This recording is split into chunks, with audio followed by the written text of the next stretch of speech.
आज चाहिँ मलाई कस्तो झोल मासु खान मन लागेको थियो अनि म चाहिँ भाइलाई पनि लिएर गएको थिएँ अनि मासु लिएर प्लान पनि भयो मासु लिएर आएँ उता बहिनीले काटकुट पारेर सबै ठिक पारिरहेको रहेछ काट्दै रहेछ अनि मैले पनि हल्का फुल्का लसुन ससुन केलाई वरि गरेर पेस्ट सेस्ट गरेँ होइन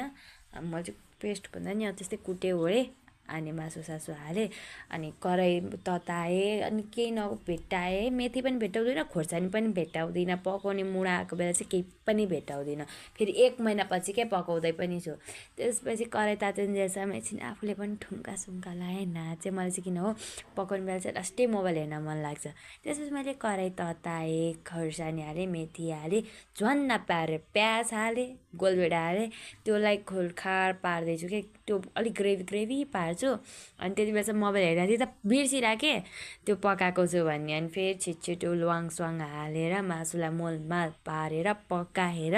मेरो पालो